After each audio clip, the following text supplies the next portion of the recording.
nous avons appris, suivant un message du Conseil supérieur militaire, chef de l'État de la République du Tchad,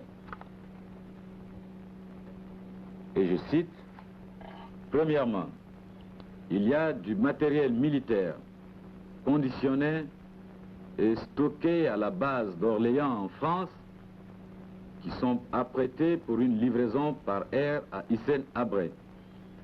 Secondo, que des démarches seraient entreprises auprès des gouvernements des pays frères et voisins en vue d'une escale technique de ces appareils destinés à cette action. Troisièmement, qu'un journaliste de l'agence Gamma, M. Depardon, doit être envoyé par le gouvernement français à bord d'un appareil civil par voie clandestine en vue de prendre contact avec Hissène Habré à partir du 20 septembre 1975 si aucune réponse de Hissène Habré au communiqué n'est parvenue au gouvernement français. Il est donc clair que le gouvernement français, tout en trompant l'opinion internationale de ne livrer que argent, se trouve engagé dans une livraison de matériel militaire mettant en danger le Tchad. Ce même gouvernement cautionne la violation du territoire tchadien par l'envoi de journalistes par la voie clandestine.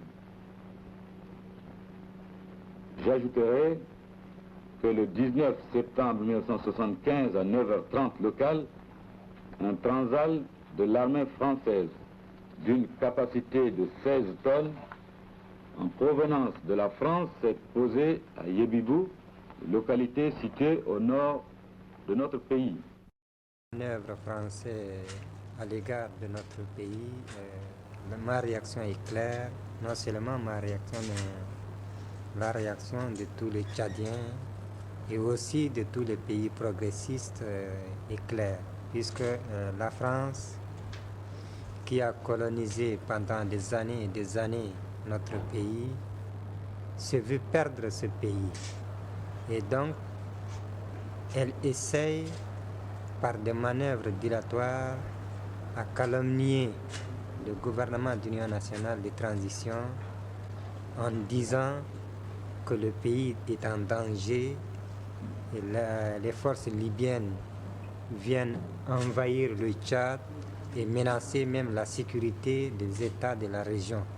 Il a fallu donc intervenir militairement pour contrecarrer cela. Et pour moi, cela signifie une recolonisation pure et simple des États qui acceptent dans leur territoire cette présence française. Voilà la situation, ma réaction est claire. Ceci donc vise à calomnier le GUNT en vue de faire venir ses forces pour mieux s'installer en Afrique. C'est clair.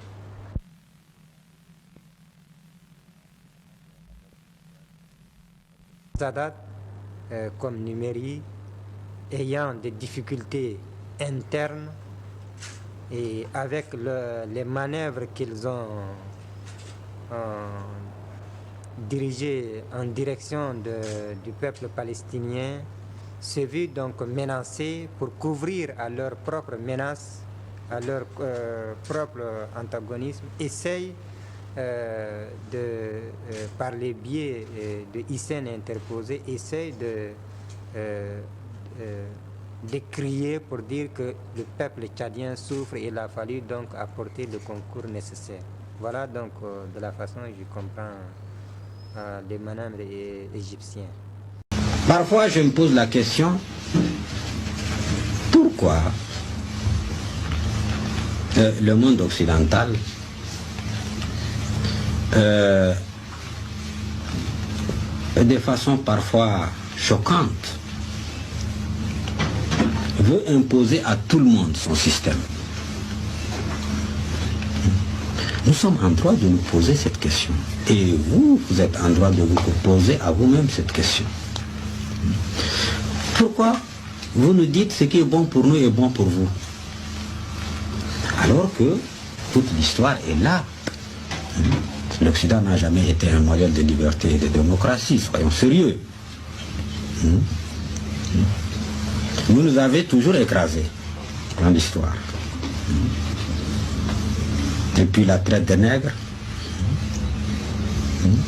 qui a fait entre 200 et 500 millions de déportés, de morts. La colonisation qui a été une tragédie terrible pour l'Afrique. Aujourd'hui, le néocolonialisme, vous nous dominez sous tous les rapports. Vous nous exploitez sous tous les rapports économiques, culturels, politiques, diplomatiques, militaires.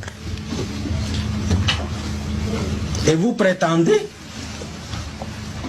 que notre bonheur,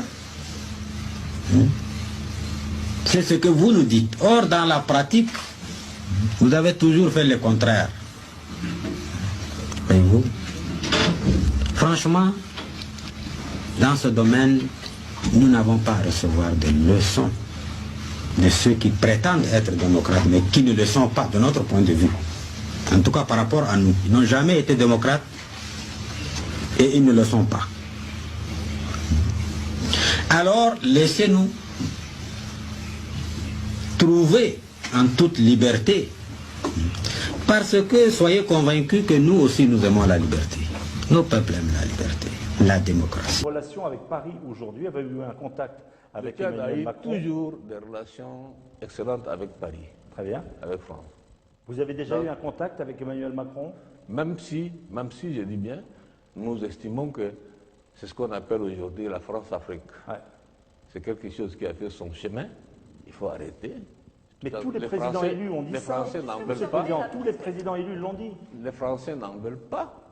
Les Africains n'en veulent pas non plus aussi, de France-Afrique. Cette histoire de précaré, vous avez écouté dernièrement le président Alpha Condé de la Guinée-Conakry. Il faut couper ce cordon. Votre successeur, je suis d'avis qu'il faut couper ce cordon. Cyril, sur laquelle vous êtes déjà un petit peu exprimé, mais on n'a jamais su vraiment ce que vous vouliez. Sur le franc CFA, est-ce qu'il faut mettre un terme ou pas à cette monnaie? Le seul intérêt qu'il y a, c'est-à-dire que franc CFA, 14 pays, c'est très bon, qui ont une monnaie commune. C'est une chance. Il ne faudra pas qu'il y ait, comment on appelle, un départ disparate par pays. Bon. Il faut que les pays, les 14, restent regroupés et renégocier la monnaie franc CFA pour que cette monnaie réellement devienne une monnaie de ces pays-là. Mais que le Trésor ne nous gère pas. Le Trésor français ne gère pas notre monnaie. Que nous, en tant que pays souverain, nous gérions notre monnaie par nous-mêmes, par notre banque centrale. Nous avons aujourd'hui, au niveau du conseil d'administration de la banque centrale, il y a 3 Français qui siègent avec nous et qui ont le droit de, comment on appelle, veto. N'est-ce pas? Alors, Monsieur le Président, où est la souveraineté monétaire dans ça? Comment voulez-vous que l'Afrique se construise dans cette situation? L'Afrique francophone. Et d'ailleurs, moi je vais vous dire une chose. Nos amis, nos collègues chefs d'État de l'Afrique anglophone, isophone, arabophone, ils nous disent que si nous avons aujourd'hui des